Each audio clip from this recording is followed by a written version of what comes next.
So I'm just finishing up a discussion on optimum wellness. And following the conclusion of that live stream discussion today with Shop Talk, I had to just pause, or rather I chose to pause and process it on a deeper level as I thought about how we're living in such an innovative time, along with seeing persistence in equality that haven't moved much in centuries, to be honest. Do we see improvement? Absolutely, we see improvement.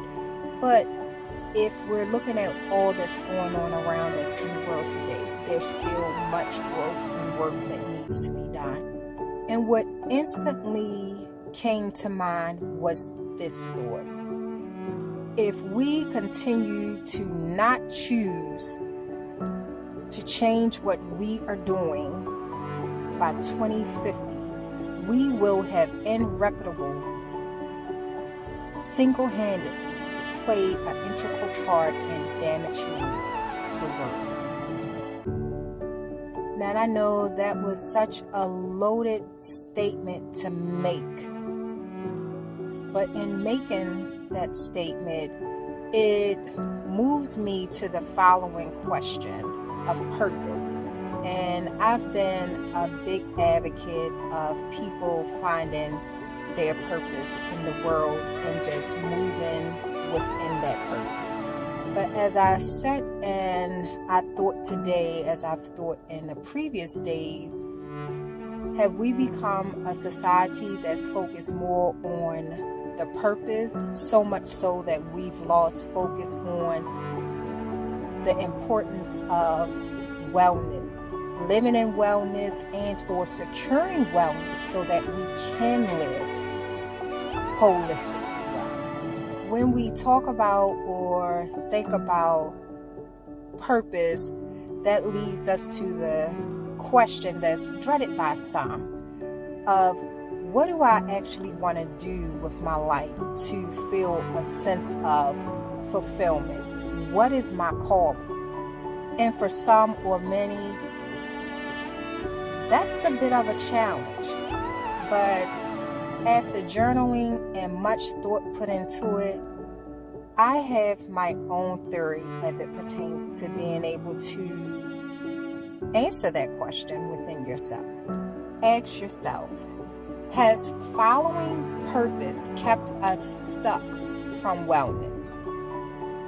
While there's nothing wrong with each of us wanting to be a good person, be a servant throughout our communities, within our families, within our relationships, whether it be a work relationship, our friendship, the response or answer to the question still is, has making sure you're the opposite of being a not so good person and being everything that everybody in society tell us we should be, promote that we should be, has it pulled you away from being able to obtain, secure, and maintain optimum wellness?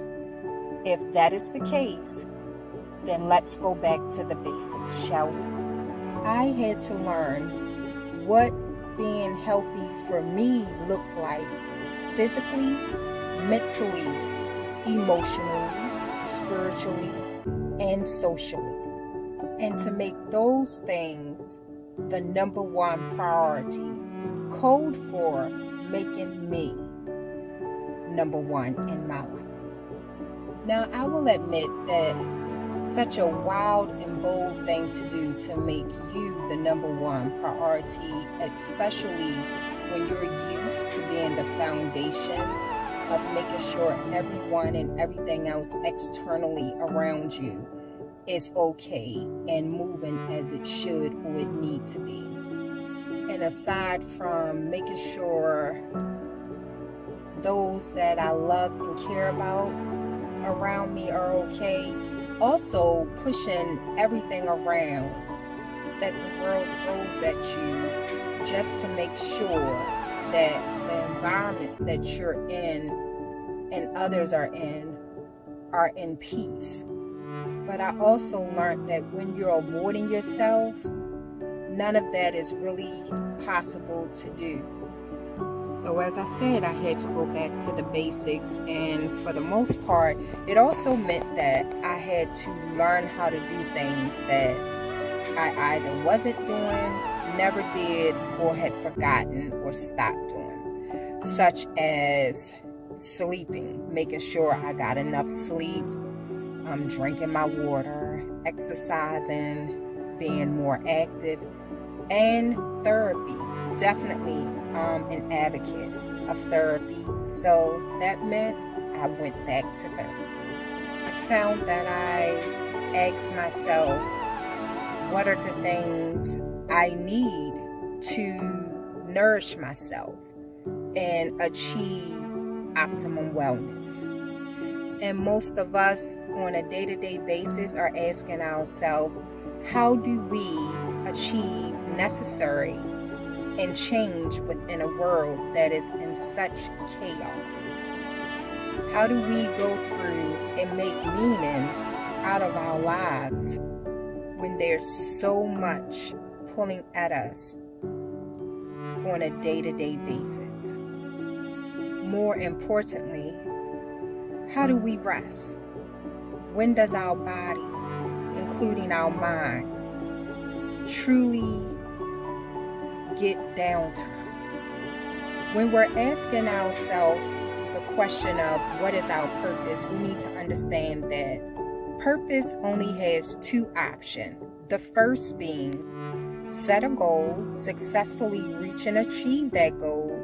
But then once you do that, oftentimes most people feel bored, which moves us to purpose option number 2, setting an unattainable, unrealistic goal and never seeking that peace in which we tell everyone around us is so obtainable.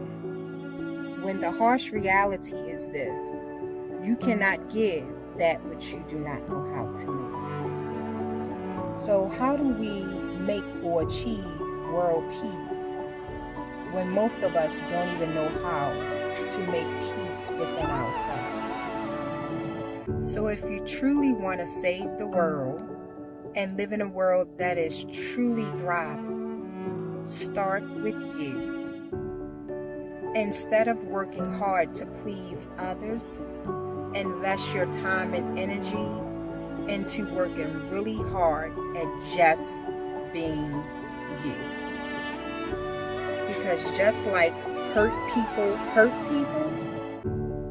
non-peaceful people wreak havoc. Apply your time and energy to cultivating wellness for yourself. As always, love yourself, love each other, do so unapologetically.